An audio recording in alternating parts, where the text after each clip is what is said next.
All right, guys, we are here and we're going to be talking about the whole entire thing of Kash Patel. Little pig, little pig, little pig, let me in. Kash Patel is up for his final vote for ATF director. He is a really, really pro gun guy, and he would be a great asset to have in the FBI. We're going to go ahead and start watching the stream. The vote will take place at 1:45. So let's go ahead and I am gonna share this shite out.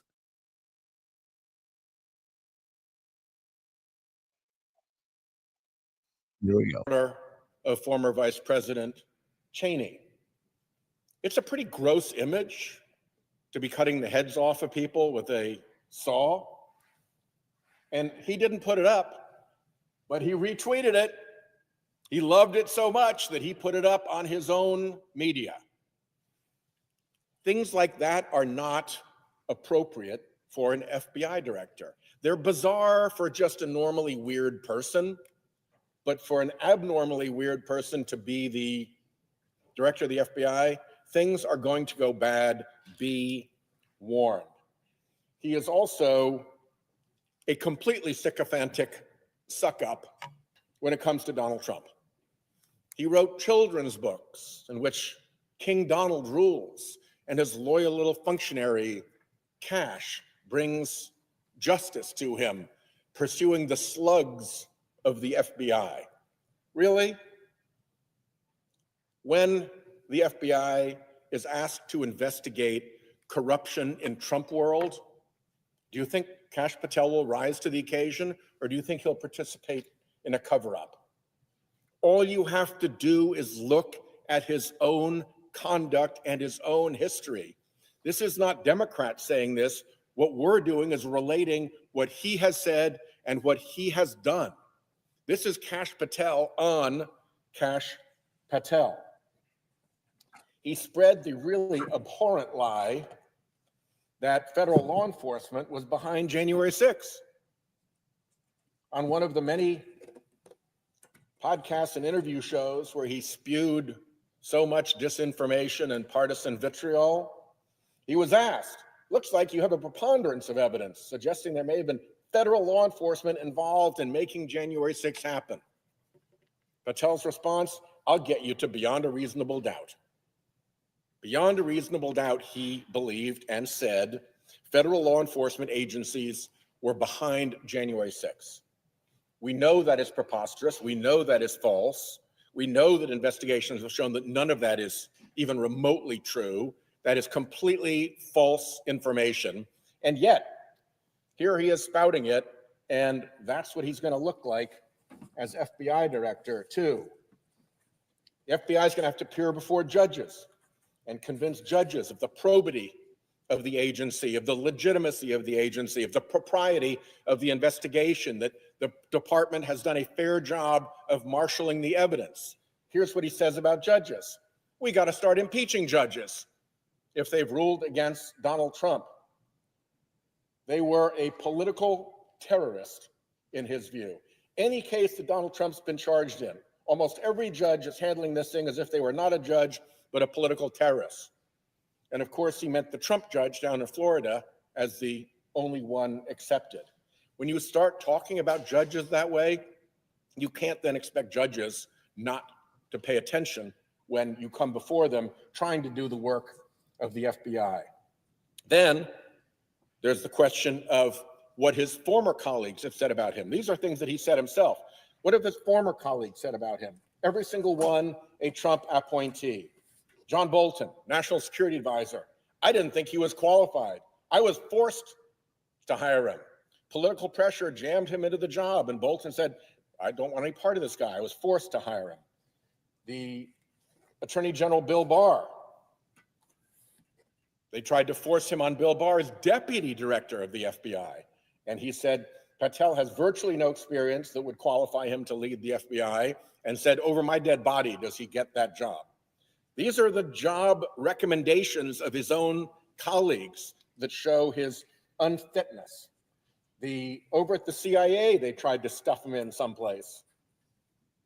And the director of the CIA, Gina Haspel, I'm no friend of Gina Haspel, but here's what she said about him. If he came over, she would resign before allowing Patel to assume a position as her deputy.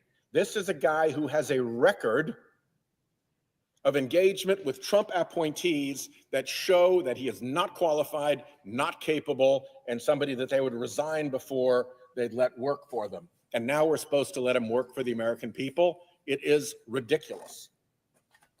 He testified once in state court on a Trump-related case, and his testimony was, to put it mildly, not convincing. Here's what the judge said. The court finds that Mr. Patel was not a credible witness. His testimony is not only illogical, but completely devoid of any evidence in the record. Okay, people come into court, they lie, the court doesn't believe their nonsense, and statements like this happen all the time in court. But here's where they don't happen. They don't happen with federal law enforcement agents.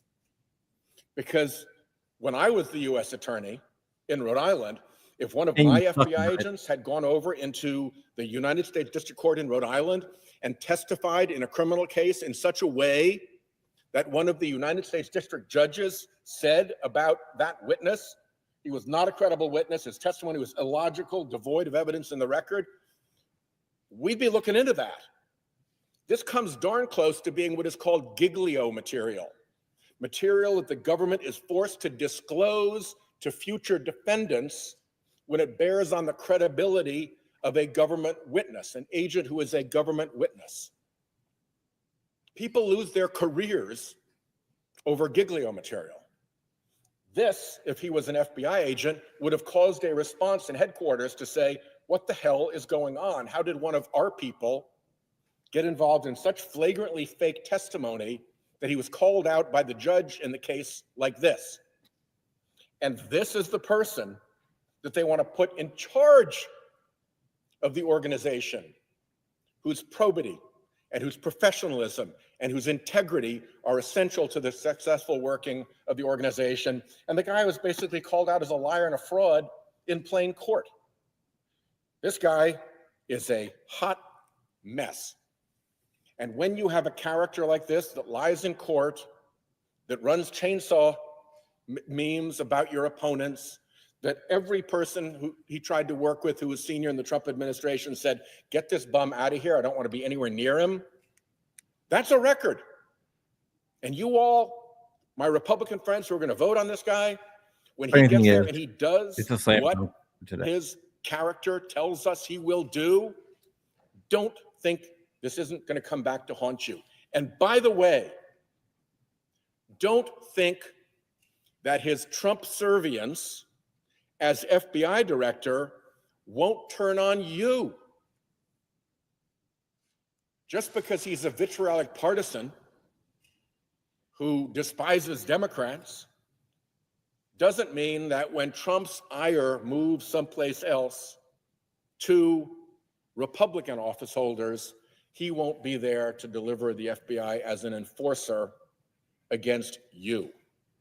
So there's a lot to be concerned about. I'll close with this. Never before in the history of American law enforcement has somebody sought to attain a high position in American law enforcement who has pled the Fifth Amendment. Not only did he plead the Fifth Amendment, but he refused to tell the committee what it was all about. You can't plead the Fifth unless you have a reasonable expectation that could put you in jeopardy of a crime. Fifth of what crime? You don't admit to anything. How in jeopardy? Explain that. You're not just a normal person. You're trying to be the head of the FBI. In a civil case, pleading the Fifth entitles the judge to instruct the jury to draw an adverse interest about your testimony, that the jury can find against you because you took the Fifth. Why we have not had a straight answer yet from our Republican colleagues about why the guy who wants to be the head of the FBI pled the Fifth? Because it's his right to do. It is an unprecedented, terrible situation. With that, I yield the floor.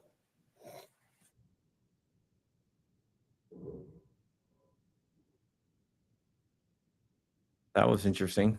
The guy obviously doesn't like Kash.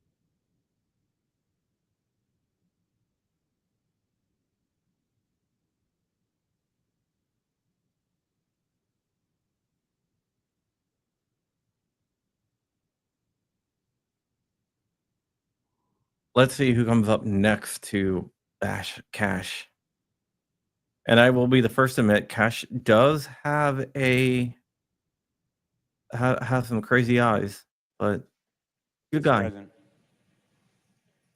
Senator from Connecticut is recognized. Thank you, Mr. President. I want to begin where my wonderful friend and colleague, Senator Whitehouse of Rhode Island, ended in opposing the nomination of Kash Patel to be director of the FBI.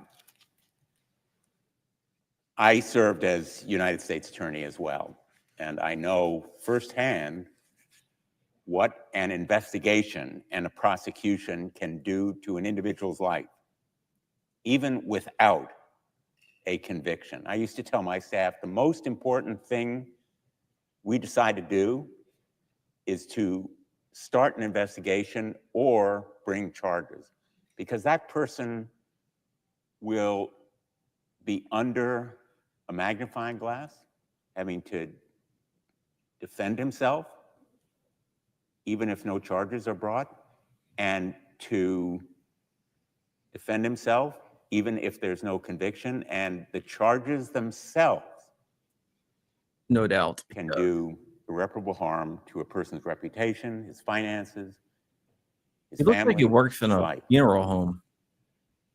We entrust these positions, investigative and prosecutorial, to people who deserve the credibility and reliance that we give them. So the position of director of the FBI or Attorney General of the United States or prosecutors and investigators who work for them are not ordinary positions. Even potentially in certain situations, they are more powerful than a member of the United States cabinet in the impact they can have on individual lives. For the ordinary nominee, any of the defects in character or experience or performance in past jobs would have been disqualifying. We live in a time that is not ordinary. And this nominee is not normal. I've never seen any nominee to a position of significant responsibility that has as many disqualifying factors in his or her background. But I think that one comment about him that strikes me whenever I read it is the full quote from former National Security Advisor John Bolton. Part of that quote has been cited by previous speakers. I want to read the whole quote. Kash Patel's conduct in Mr. Trump's first term and thereafter indicates that as FBI director, he would operate according to secret police chief Lavrenti Beria's reported comment to Joseph Stalin, "Show me the man and I'll show you the crime."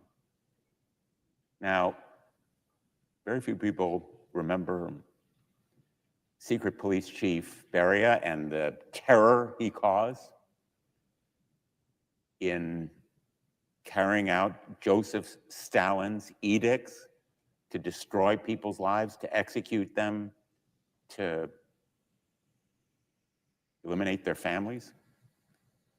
But the mantra of Beria and Stalin, "Show me the man and I'll show you the crime.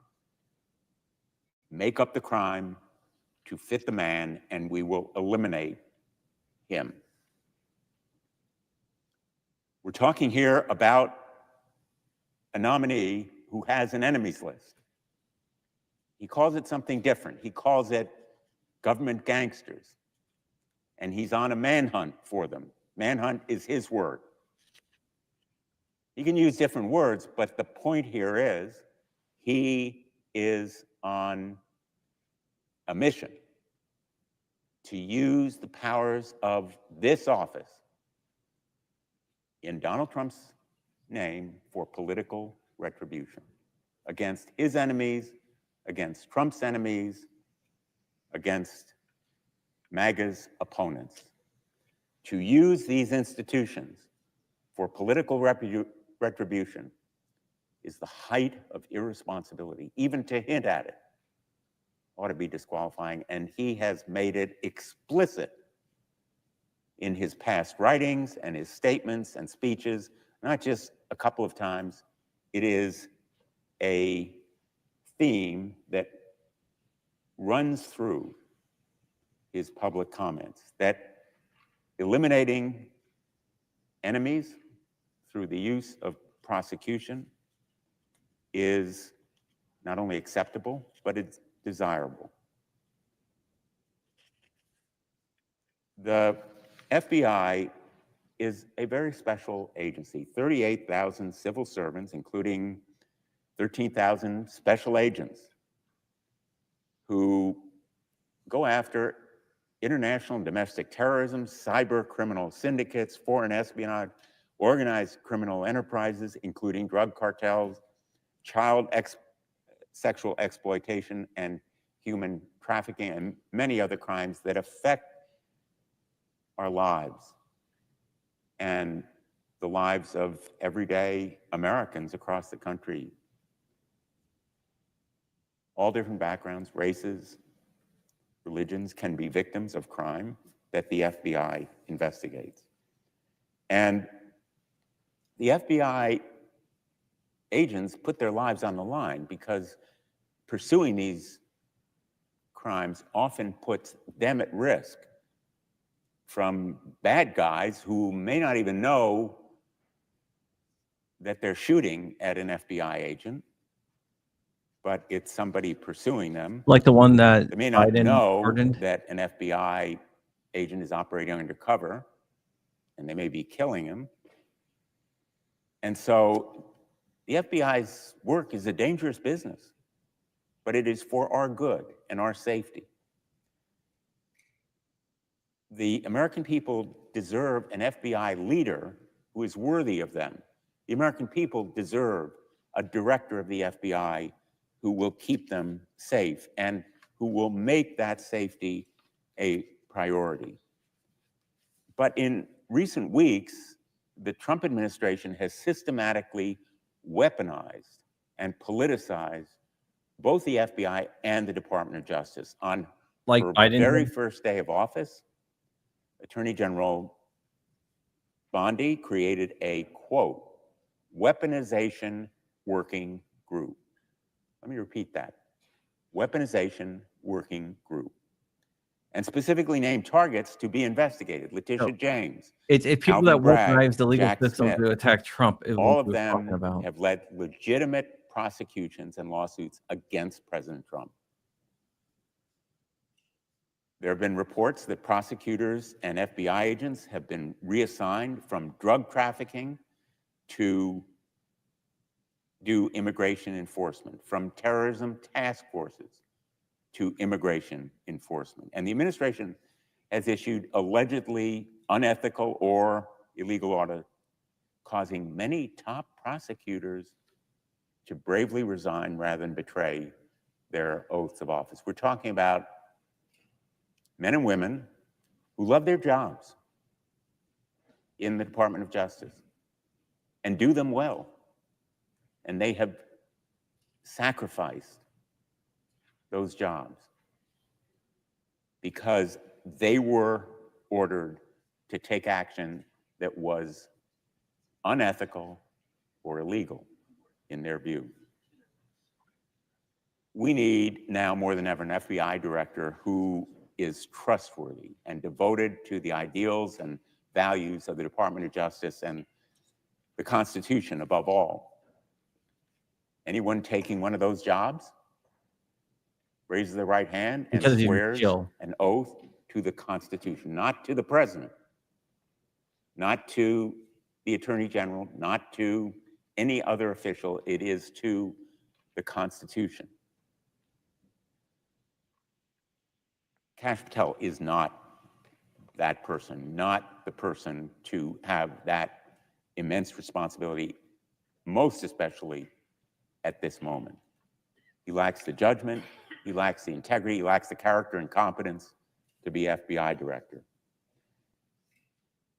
Kash Patel's contempt for those agents who put their lives on the line has been clear. He's called them, the FBI, one of the most cunning and powerful arms of the deep state.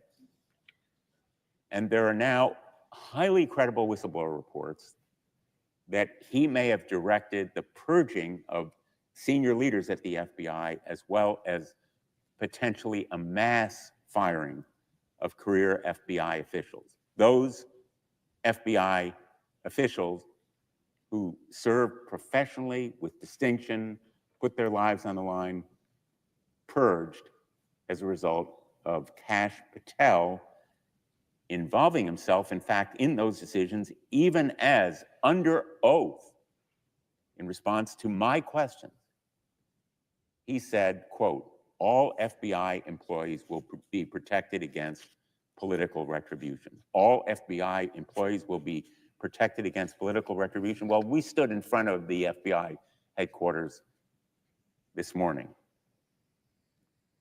In that very building, there are individuals who will be fired because they took assignments. They didn't choose, they were assigned to criminal investigation that happened to involve Donald Trump. Political retribution at its very height. And if he directed the purging of those FBI agents, contrary to the assurances he made to our committee at his nomination committee, Kash Patel was certainly less than truthful with us. I have not been without criticism of the FBI. None of us have been. No agency is perfect. But I am also betting that members of the FBI would say there's room for improvement in this agency. Kash Patel would slash and trash the FBI, not improve it. He would engage in political retribution, not constructive reform. He would weaponize the FBI with that enemies list. Like Biden He may did. not say it's an enemies list. He may call them government gangsters. But that manhunt would involve political retribution. And he has conspiracy theories. He's trafficked in them. He said he agrees with a lot of what QAnon says. He engages in election denialism, refusing to say that President Biden won the 2020 election. He's even suggested that the FBI planned the January 6th attack on the Capitol. And he has There was a lot of ATF glorified agents there. those rioters by calling them political prisoners and, I think a lot in of them fact, were. aiding them in their defense. Even the rioters who attacked and assaulted police officers and did them grave injury and in some instances contributed to their deaths. He has joined them in song, producing the J6 choir's recording. And he has refused to be honest when it really matters, pleading the Fifth Amendment in the case about Donald Trump's handling of classified documents, and then denying us, or at least refusing to cooperate in providing us with access to the testimony that he offered.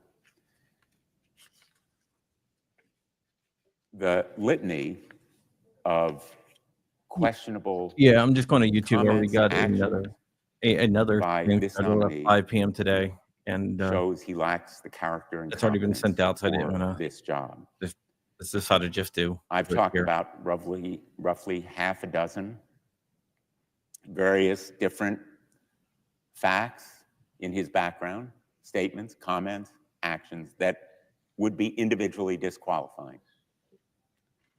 Altogether, they paint a picture of someone who has no Connecticut proper senator. role anywhere near a law enforcement agency, let alone director of the FBI. I'm appalled that my Republican colleagues voted for him in committee unanimously on their side.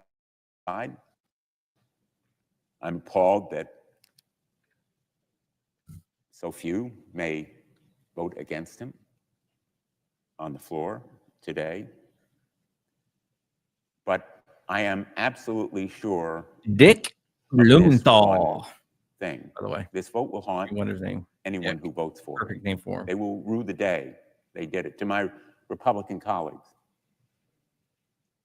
think about it.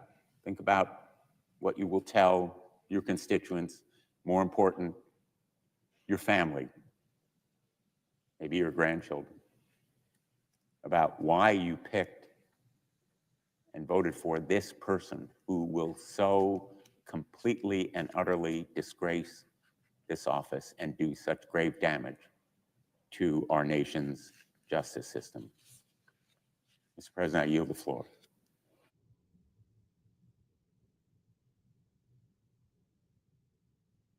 President, I ask permission to speak up to 10 minutes. Without objection, the senator from Vermont is recognized. Thank you, Mr. President, and I thank my colleagues for joining me here today. I oppose Kash Patel and believe he is the dangerously wrong choice to serve as the director of FBI. This is Peter Welsh. We all have great admiration for the FBI. The men and women there serve our nation, do hard work every day, and for decades they've served as a non-political agency that protects us and defends the rule of law.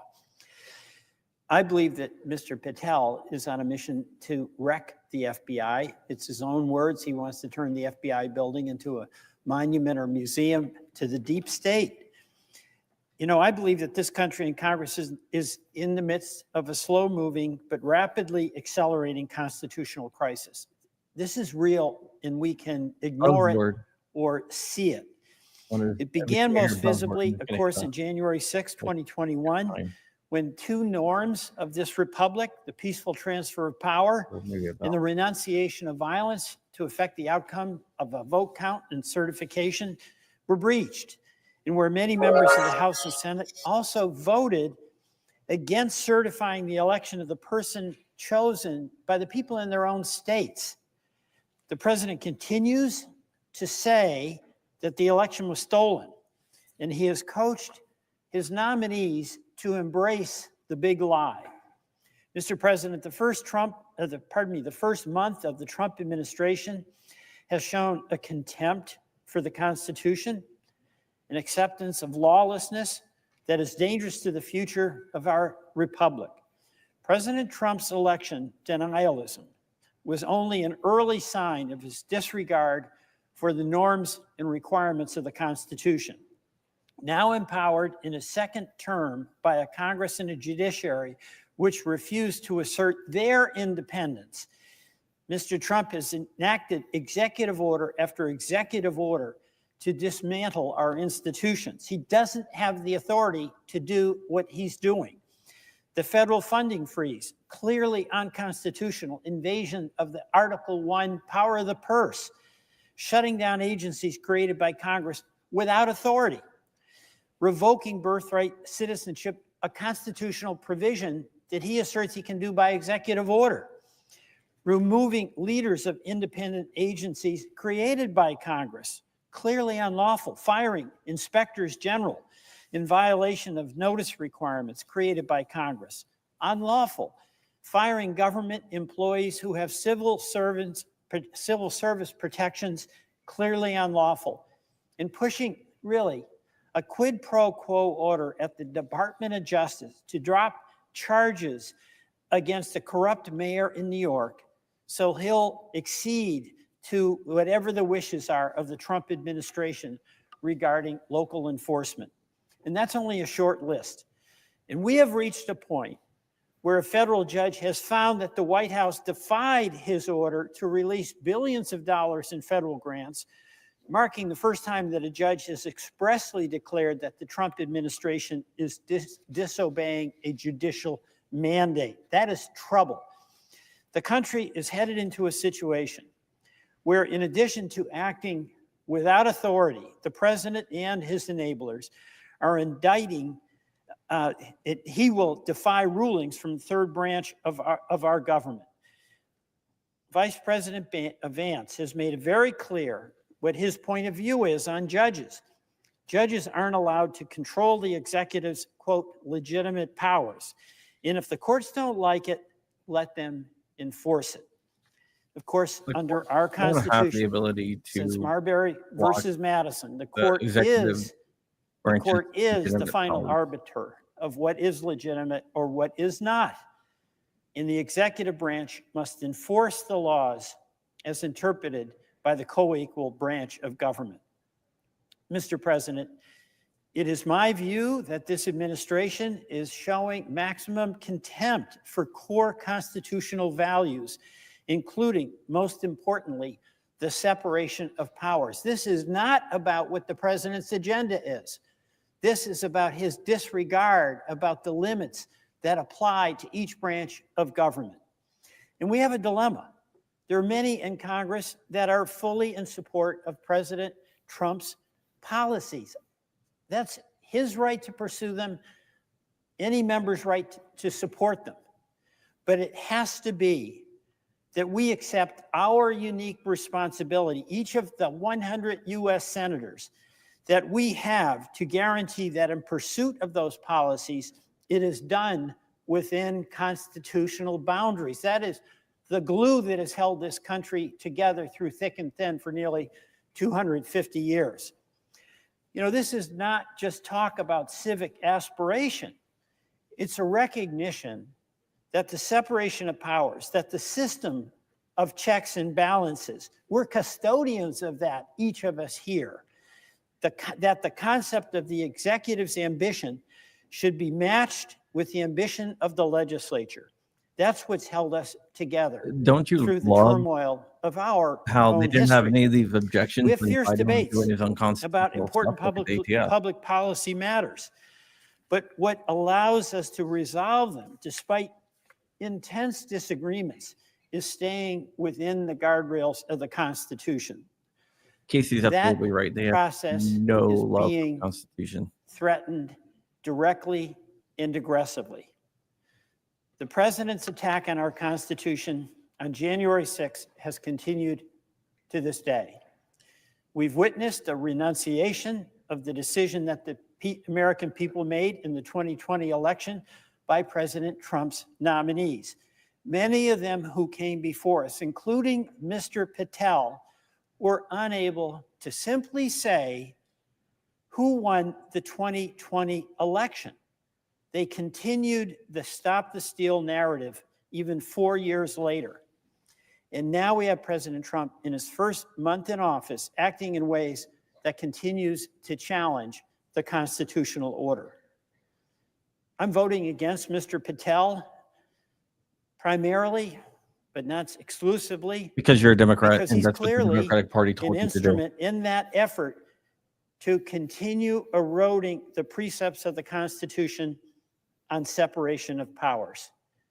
And I urge all my fellow senators, Republican and Democrats, to embrace the responsibility we have to assert our responsibility and authority as a co-equal branch. This is a difficult time, particularly for many of my esteemed colleagues on the Republican side. You may support, as I mentioned, the policies of the president, but we've got to take a look at how he is going about trying to implement them. That really matters. We are all custodians of the constitutional order.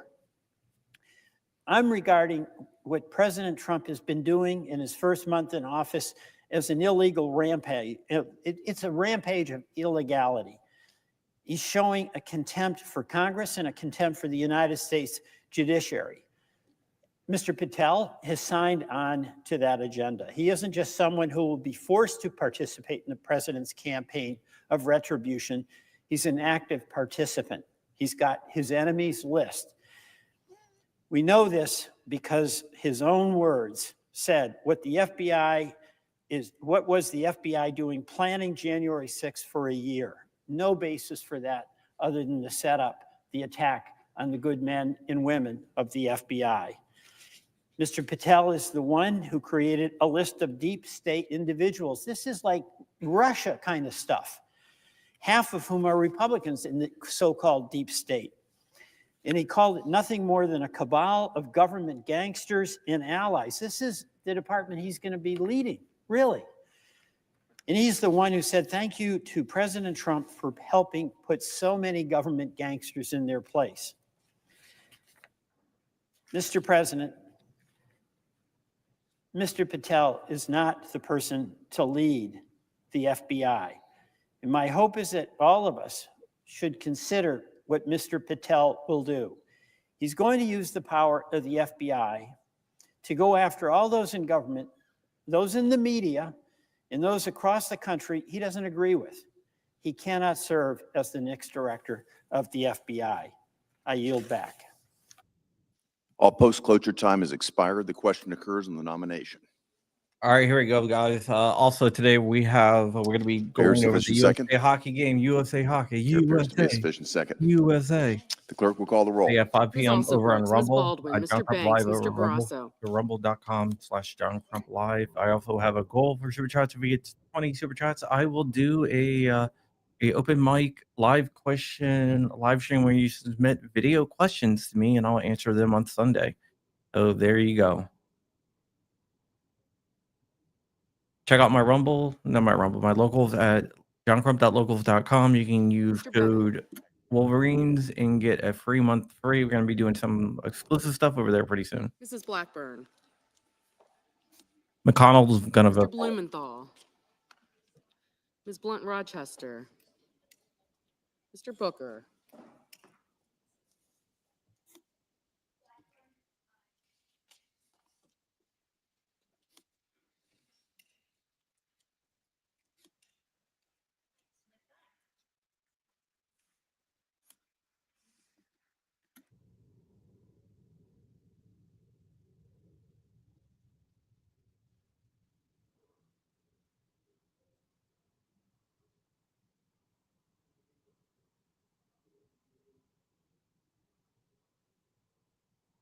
Mr. Bozeman.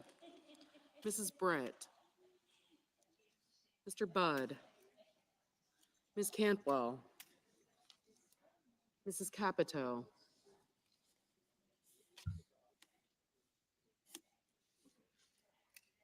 Mr. Cassidy. Ms. Collins.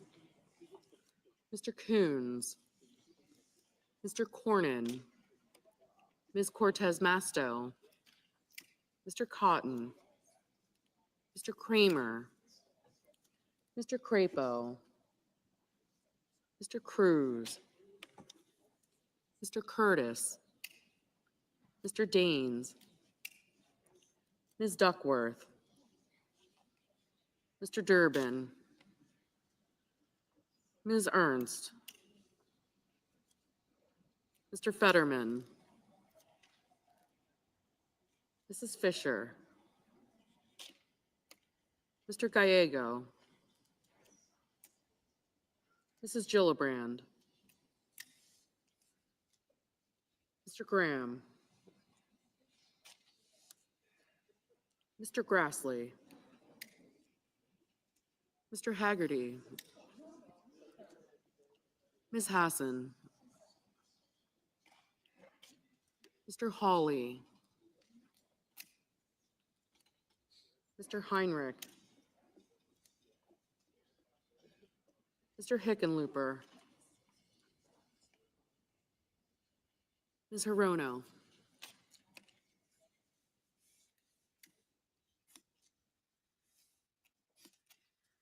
Mr. Hoven. Mr. Husted. Mrs. Hyde-Smith. Mr. Johnson. Mr. Justice. Mr. Kane.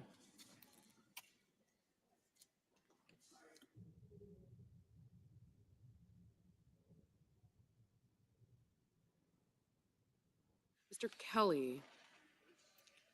Mr. Kennedy.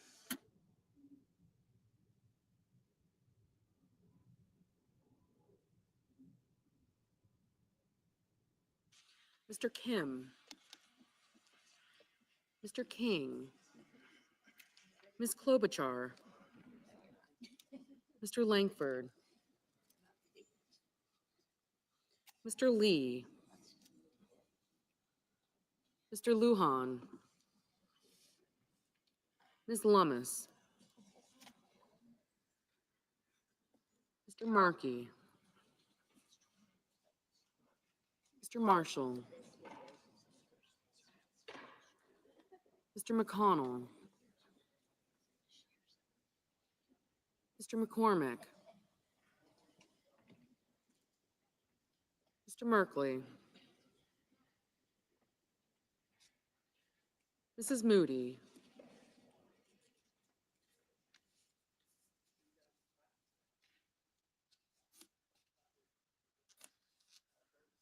Mr. Moran, Mr. Moreno, Aye. Mr. Mullen, Ms. Murkowski, Mr. Murphy, Mrs. Murray,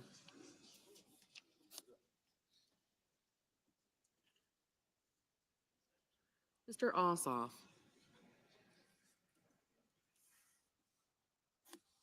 Mr. Padilla,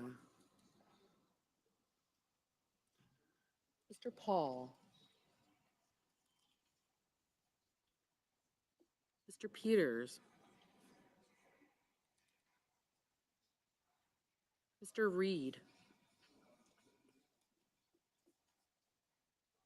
Mr. Ricketts, Mr. Risch, Ms. Rosen, Mr. Rounds, Mr. Sanders,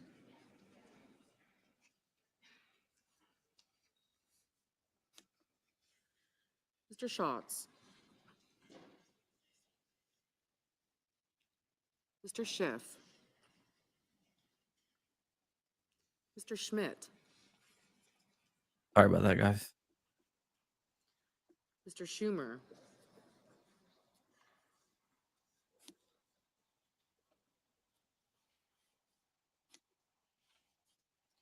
Mr. Scott of Florida, Mr. Scott of South Carolina, Mrs. Shaheen, Mr. Sheehy, Ms. Slotkin, Ms. Smith, Mr. Sullivan, Mr. Thune,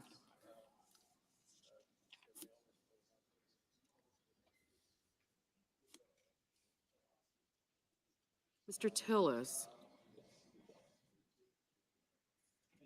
Mr. Tuberville,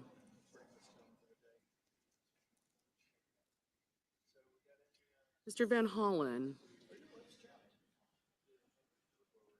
Mr. Warner, Mr. Warnock, sir.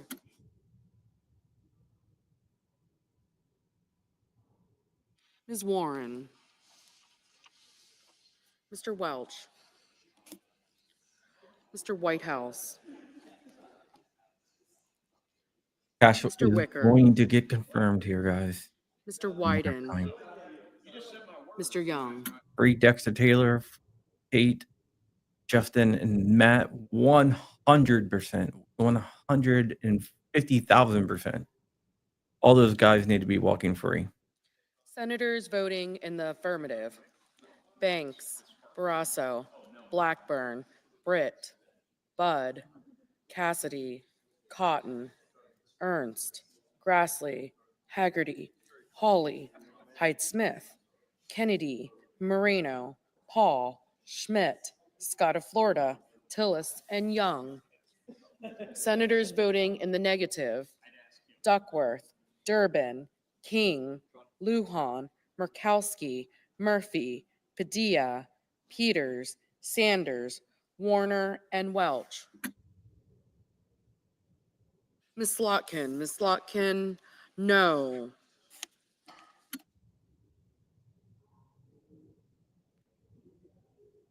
Cash is gonna get confirmed. I mean, this is the final vote. He's already passed all the other ones, so at this point, it's basically ceremony. I wouldn't say it's ceremonial. I mean, people can still change their votes, but it's highly unlikely. I see a question about the ATF director. There's a big fight going on behind the scenes. The person that Trump wanted, Pam Bondi, wants someone else, and it's pushing it heavily. So there's Mr. Sheehy, Mr. there's a, Sheehy, aye. if you go look at the ammo land, Eric Pratt Mr. Schatz, no. wrote a opinion piece on it last night. So if you want to get up to up to what's going on, I would highly suggest that piece. Now McConnell is going to vote yes, unless he changes his mind. Mrs. Moody, aye.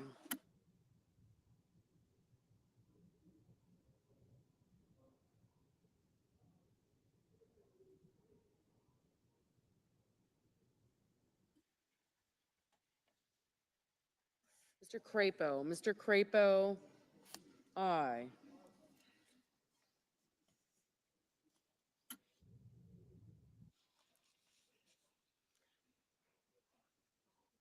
Mr. Scott of South Carolina, aye. Ms. Rosen, no.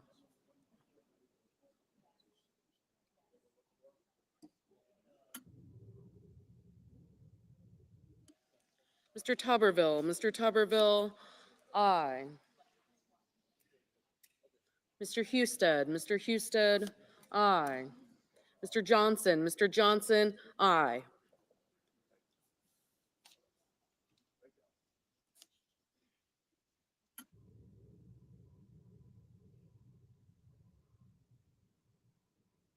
Mr. Risch, aye.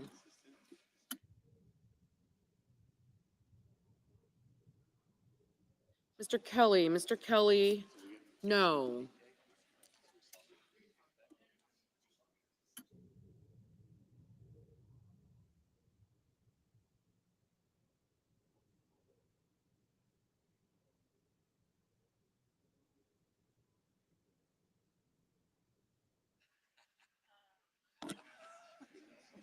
Mr. Ricketts, aye. Mr. Blumenthal, no. Mr. Daines, aye. Mr. Justice, aye.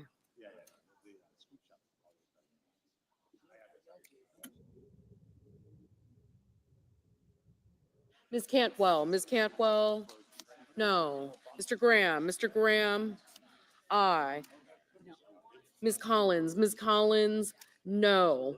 Mr. Marshall, aye. Ms. Lummis, aye. Mr. McCormick, aye.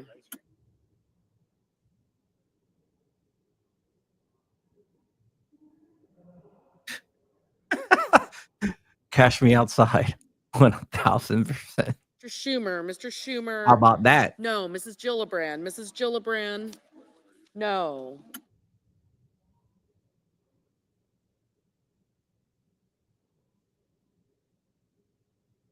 Mr. Sullivan, aye.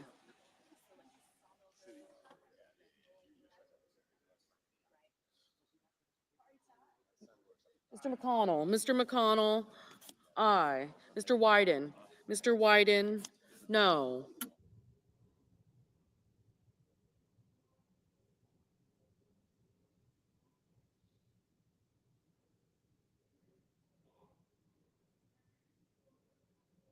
Ms. Alsobrooks, no. Mr. Kramer, aye. Ms. Blunt Rochester, no. Mr. Kim, no. Mr. Merkley, no. Mr. Langford, aye.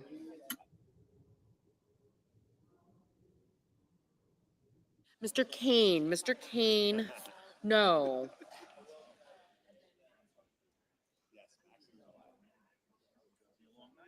Mr. Warnock, No. Ms. Hirono. Ms. Hirono, no.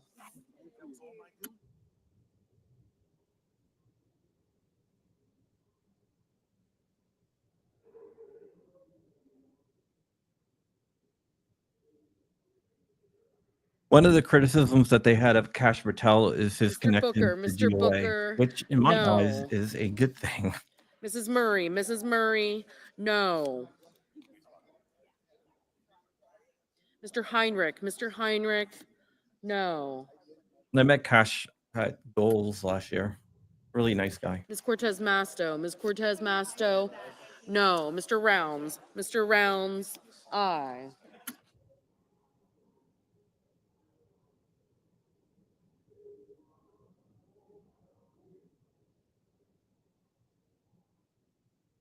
Mr. Moran.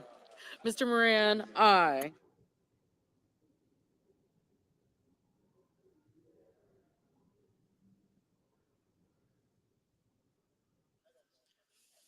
Mr. Reed. Mr. Reed, no.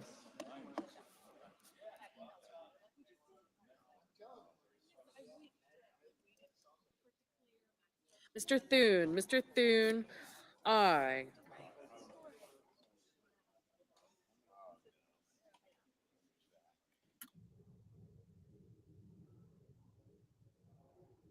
Mr. Cornyn. Mr. Cornyn, aye.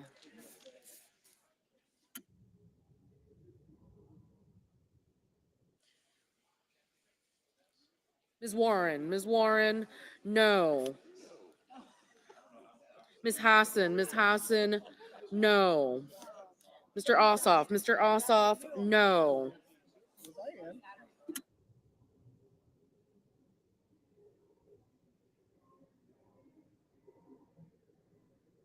Mr. Fetterman. Mr. Fetterman, no.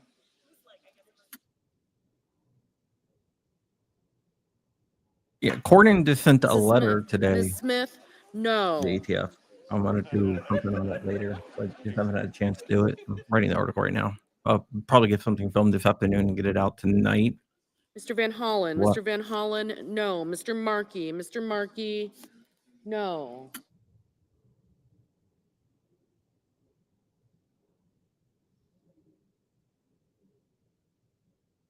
Dude, Kurt, just say no. Gotta go get my Geisley, my Jizzly.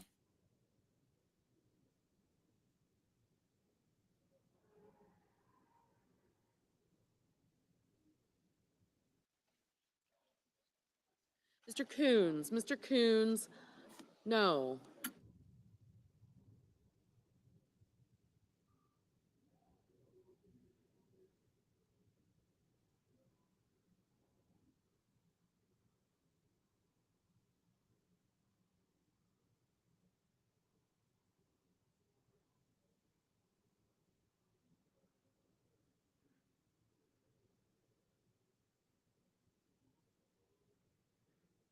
Ms. Baldwin. Ms. Baldwin, no.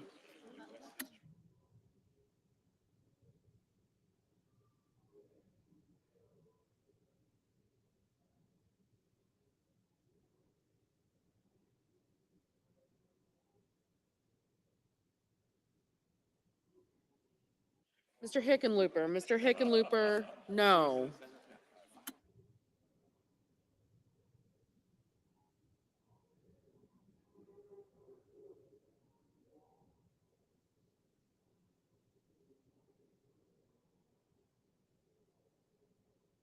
Honestly, I don't think Vance is gonna have to. I think it's gonna be 53 is gonna be it.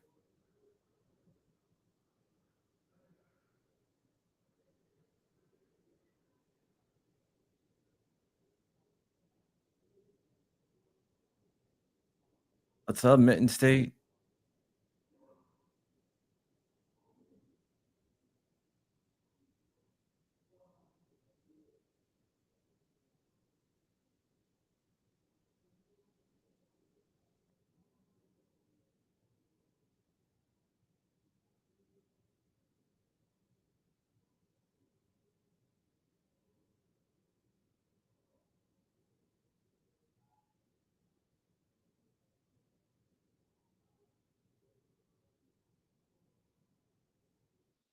Mrs. Shaheen, It's Mr. voted Shaheen, for Cash. no.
Mr. Bozeman, aye.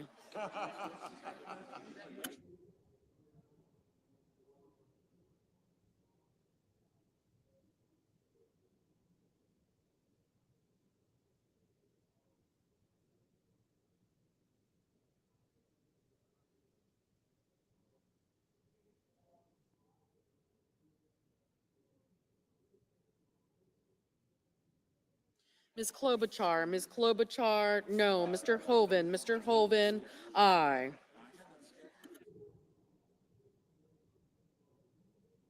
Everything is going exactly the way uh, that everyone thought it was. So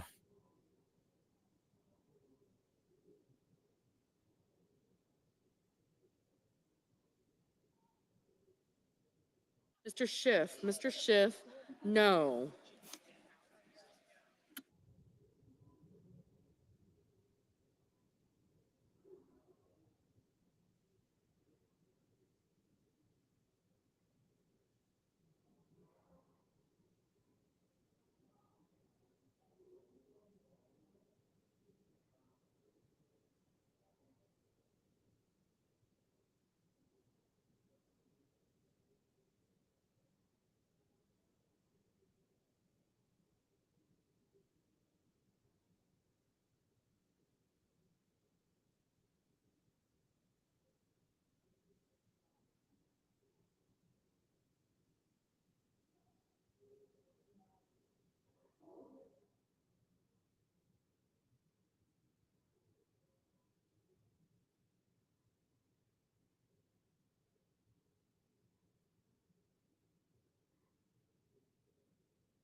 Mr. Bennett, no.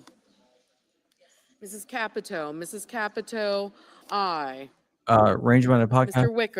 like Wicker, 100%. aye.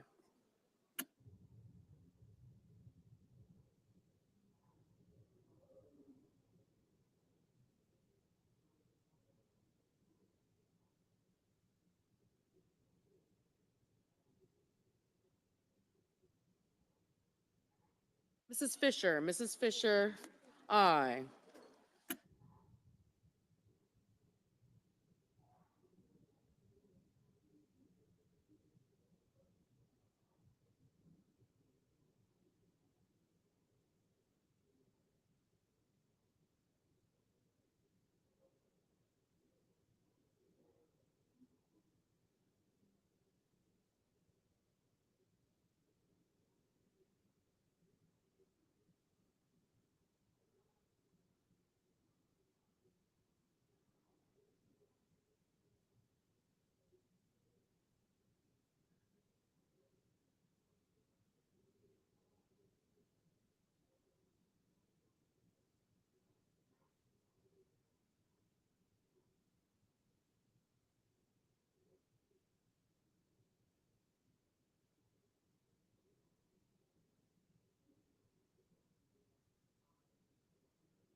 Mr. Cruz. Mr. Cruz, aye.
Mr. Mullen. Mr. Mullen, aye.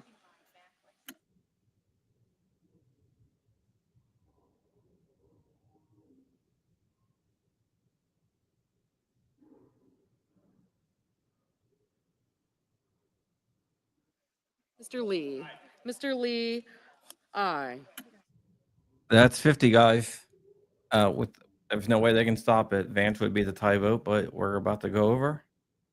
And Kash Patel, once the next person casts their vote for him, will become the new head of the FBI. But yeah, doesn't matter what anybody else votes. Vance is the tiebreaker, but I don't think that's going to be necessary. Mr. Gallego. Mr. Gallego, no.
Mr. Curtis. Mr. Curtis, aye.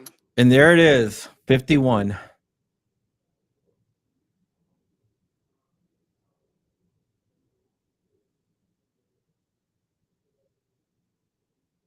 That's enough. Kash Patel has just been confirmed as head of the ATF. An ATF, sorry, FBI. I wish ATF, but FBI. Good enough. Yeah, yeah. CPAC is at the Gaylord, which is at National Harbor. It's really, really close. Actually, it's less than 25 miles from DC. A lot closer than 25 miles. Because 25 miles would hit you where I am. I think it's at the Gaylord.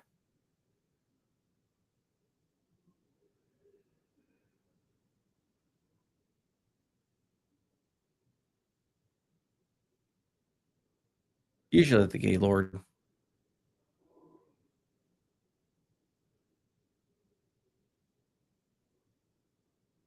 Yeah. But actually borders DC. Yeah, no problem. No problem. I love doing this for you guys, and yep. So now we're gonna get to Mr. see Whitehouse, Mr. Whitehouse, no. all the dirt.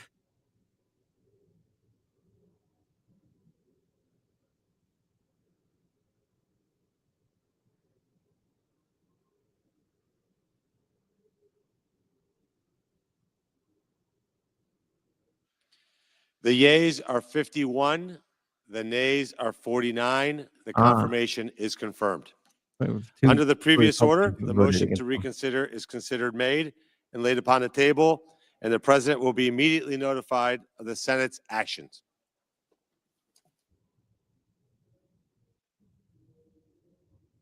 The list of no's matches the Epstein list. I didn't say you're wrong there. Thank you. Thank you. Now it's time to release all the dirt.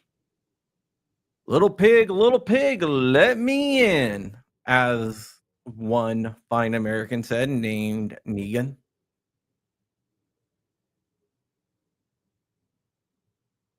I'm just wondering how many people in DC are buying plane tickets out of the country to non-extradition countries right now.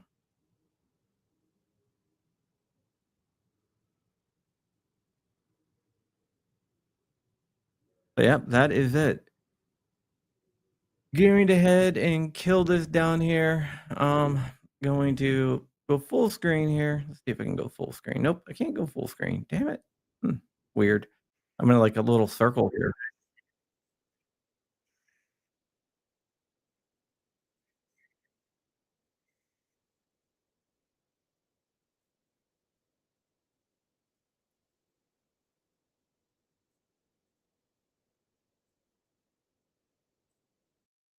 And that's it. Awesome. All right, guys. Thank you so much for watching. We are going to get out of here. Just a reminder, you can use code Wolverines at johncrump.locals.com and get a free month. Also at 5 p.m., we're going to be talking about the USA hockey game with Jordan Vinro and some other people. It's going to be a great time. We're going to be talking about the political ramifications of a hockey game, which there is a lot of political ramifications. There's a lot. It's not a regular hockey game, guys. So we're going to be talking about that. And tonight, DLD have a show at 10 p.m. Check that out. But we'll be over at Rumble at 5 p.m. over at Rumble. So rumble.com/John Crump Live. And we're going to be doing the show over there. It's going to be a lot of fun. Come over and talk to us. And we are, home sales and plane tickets in DC are going to go through the roof. Yeah, we're gonna have a lot of fun. So I will see you in a couple hours. And with that, we are out of here. Look for my story. I'm gonna go film it in a few minutes. I just have to edit my article, get that up on MLN.com, and I'll film my video. And then tonight I'll release my video about what is going on with 30 senators actually sending a letter to the ATF. So stay tuned for that. And with that, we are out of here.